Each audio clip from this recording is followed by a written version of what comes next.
Agradecerle a mis compañeros y compañeras de la candidatura, del equipo de la candidatura a nivel provincial, por el trabajo que están desarrollando en estos días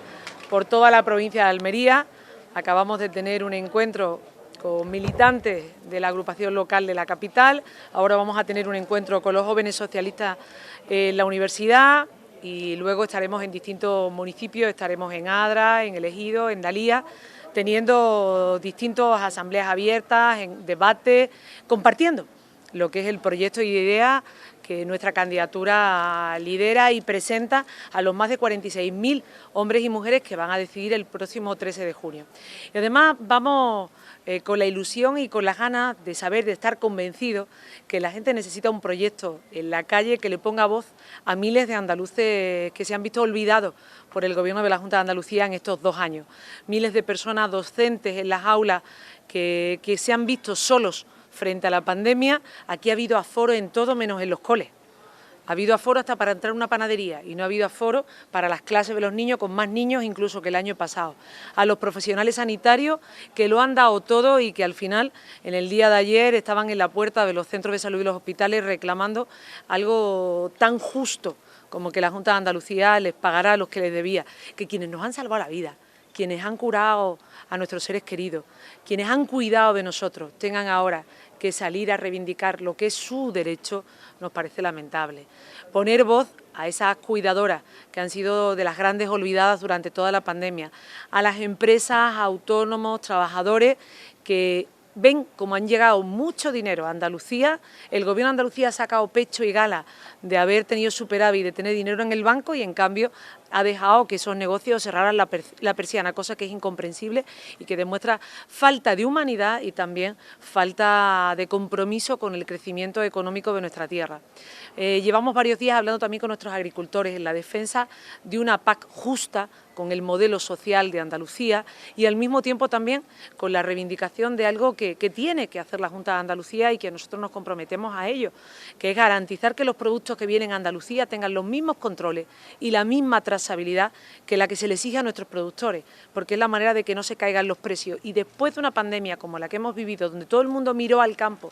todo el mundo miró a nuestra despensa para saber si nuestros productores iban a mantener las necesidades básicas de la gente, el consumo que la gente necesitaba en la familia, ahora que menos, que se les responda garantizando, como decía, esos controles que permitan con dignidad que esos productos lleguen al mercado y con los precios que permitan también que los sueldos y lo que reciben esos agricultores sea de justicia. Con las mujeres, en un momento importante, han sido tantos los derechos que se han perdido en Andalucía en estos 2 años. Les voy a poner un solo ejemplo. Desde el año 2019 no sale la ayuda de la Junta de Andalucía para mujeres víctimas de violencia machista en nuestra comunidad. Y eso es un peaje que le están pagando a los partidos xenófobos, a los partidos que niegan ese machismo y que quieren dejar de la mano a su suerte a muchas mujeres, a sus hijos y a sus hijas víctimas de esa violencia en nuestra comunidad. Son muchos colectivos que necesitan una voz fuerte, una voz fuerte al frente de la Junta de Andalucía y ese es el proyecto que nosotros representamos y que queremos volver a liderar. Desde la autonomía de Andalucía, desde la libertad de defender que los mejores al frente del PSOE son los que van a garantizar, además, por parte de los andaluces esa confianza mayoritaria y desde la unidad, juntos y juntas, en beneficio de los andaluces, que es para lo que estamos en política. Y además lo hago desde aquí, desde Almería. Sabéis cuál es mi visión de esta tierra y qué es lo que aquí me empuja siempre a pelear. Almería es la provincia más emprendedora de Andalucía y los datos están ahí, no lo digo yo, es una realidad. Si uno mira el tejido económico, la capacidad de crecimiento, cuánto del ahorro privado de las personas en Almería se dedica a fomentar el empleo, a fomentar las empresas, a fomentar las explotaciones agrarias, a fomentar todo lo que es el tejido económico, se da cuenta que el dinamismo de esta provincia es enorme. Y ese dinamismo y esa capacidad emprendedora es fruto del talento. Y ese talento, ese dinamismo y esa capacidad emprendedora es la que nosotros queremos que sea una de las señas de identidad del PSOE de Andalucía. El PSOE de Andalucía tiene que seguir mirando a Almería en esa visión de vanguardia moderna, actual, que en estos momentos la gente necesita y la gente quiere. Y como lo he vivido muy de cerca, lo veo en el día a día, lo palpo con mis compañeros y compañeras, creo que es una de las fortalezas que va a tener esta candidatura de cara primero al 13 de junio, pero después a recuperar la confianza de la gente. Bueno, es un debate que en Andalucía ya hemos superado. Piensen que nosotros sacamos nuestra ley adelante, estando, en ese caso, tuve el honor como presidenta de la Junta de Andalucía, además de manera unánime por todas las fuerzas políticas, y conocen mi posición. Es decir, yo creo en la libertad de Fernando de los Ríos, en la libertad de respetar que cada uno ama a quien quiere, forma la familia que desea y se siente de la manera más plena. Y mi amiga Carla Antonelli para mí es un ejemplo que me ha enseñado muchísimo. Uno no se siente en el cuerpo que ha nacido, sino como quiere vivir. Y yo ese respeto lo tengo tan arraigado, tan hecho, forma parte de cómo me siento, de cómo veo y de cómo respeto a los demás, que tuve el honor de que desde la Presidencia de Andalucía sacamos una ley adelante por unanimidad y yo creo que eso hace a las sociedades más libres, más respetuosas y más tolerantes. Bueno, ojalá, ¿no? Todo lo que sean elementos que nos recuerden, que nos devuelvan, mejor dicho, a nuestra vida antes de la pandemia, llámele normalidad, nuestra vida cotidiana, a cómo desarrollábamos nuestras familias, nuestra actividad y nuestro día a día antes de la pandemia, yo creo que será una magnífica noticia. Y eso también nos exige una responsabilidad individual, cada uno de nosotros, enorme, colectiva como sociedad e incluso a los políticos, unos en oposición y al Gobierno de Andalucía, para poner todos los medios, y ahí pido que se abran los centros de salud ya, que uno podía ir a una discoteca y no podía ir al médico, eso no se lo puede entender nadie, y si todos actuamos como nos corresponde en el ámbito privado y en el ámbito público, ojalá, lo antes posible, veamos la luz al final del túnel, ¿no? Y respecto a lo primero, bueno, las imágenes yo creo que estamos viendo todos son duras y dramáticas, evidentemente. Lo primero, yo pediría que todas las fuerzas políticas, en un momento como este, tenemos que estar unidas al lado del Gobierno, más allá de las diferencias que cada uno tenga, en la defensa de la seguridad, en la defensa de nuestros vecinos, nuestros vecinos, porque digo, son frontera con nosotros, están al lado nuestra y están en esa primera frontera de España, ¿no? que son los que están en Ceuta y en Melilla. Y en tercer lugar, humanidad también. Es decir, yo no dejo de pensar en las imágenes de esa familia con niños en barcas hinchables. Se tiene que, y no tengo información, pero imagino que el Gobierno de España estará haciendo un esfuerzo enorme de diálogo y de interlocución con Marruecos en estos momentos, pero la Unión Europea tiene que mirar aquí, al sur, ¿eh?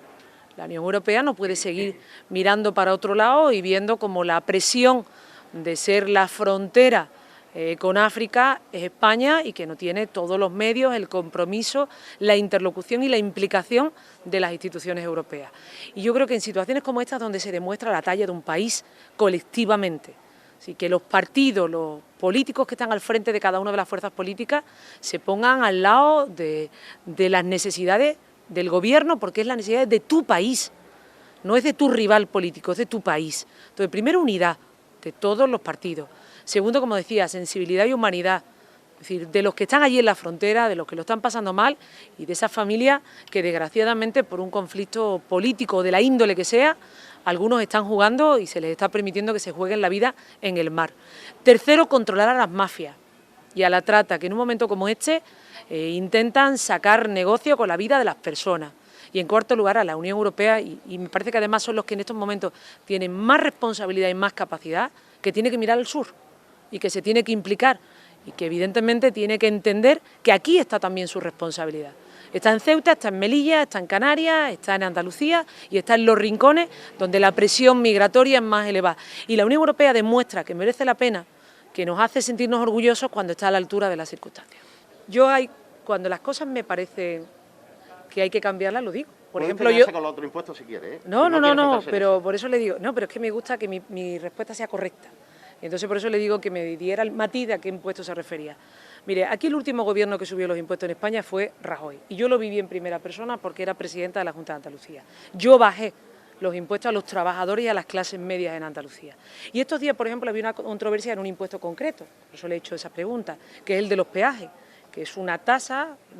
que pagan los trabajadores y con la que yo he manifestado abiertamente que no estaba de acuerdo, porque entendía que eso era cargar a las espaldas de los trabajadores y me parecía además leal reconocerlo. Y como el Gobierno de España ha tenido sensibilidad de cambiar de opinión y de reconocer que evidentemente era un impuesto que iba de manera indirecta sobre los trabajadores, pues yo se lo reconozco. Entonces, desde la lealtad absoluta, cuando hay cosas que creo que se pueden mejorar, las digo. Lo que sí le digo, que todo el mundo sabe perfectamente lo que yo opino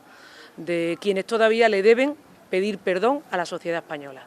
Todo el mundo sabe que creo que en esta democracia y en este país falta que quienes causaron tanto dolor y tanto daño le tienen que pedir perdón a las víctimas y al conjunto de la sociedad española, y en eso mi posición ha cambiado. En estos momentos un andaluz se mete a pedir una cita médica y lo primero que le sale, los próximos 14 días no está disponible. Hay colas en los centros de salud, hay colas en las vacunaciones porque los centros de salud no están vacunando a la gente se puede vacunar de la gripe en su ambulatorio, en su consulta, en su centro de salud, en su consultorio, pero no se puede vacunar del COVID en el mismo ambulatorio, en el mismo centro de salud. El proyecto que ha presentado el Gobierno, no que lo digo yo, que lo ha presentado por escrito, que está como circular en todos los centros de salud de Andalucía, dice con claridad lo siguiente, que incluso una vez que haya pasado la pandemia y que el nivel de vacunación de los andaluces esté por encima del 80%, seguirán estando la atención telefónica en los centros de salud y en los consultorios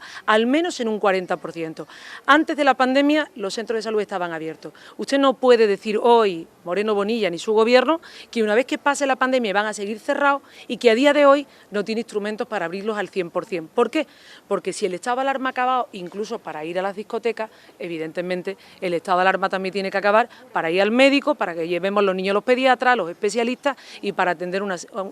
recibir una atención sanitaria de calidad. En el día de ayer se produjeron manifestaciones en muchísimos centros de salud de Andalucía y en muchísimos hospitales por la falta de reconocimiento del Gobierno de Andalucía a los derechos consolidados de nuestros trabajadores. La productividad, los complementos de esos trabajadores que cada año se tienen que abonar en el mes de junio, a día de hoy se les ha trasladado a los sanitarios que no se les va a abonar en su integridad. Y creo que quienes nos han cuidado, quienes han dado todo, incluso han puesto en peligro su vida por salvar la salud de los andaluces, merecen que al menos lo que es suyo, lo que es de justicia, se les dé.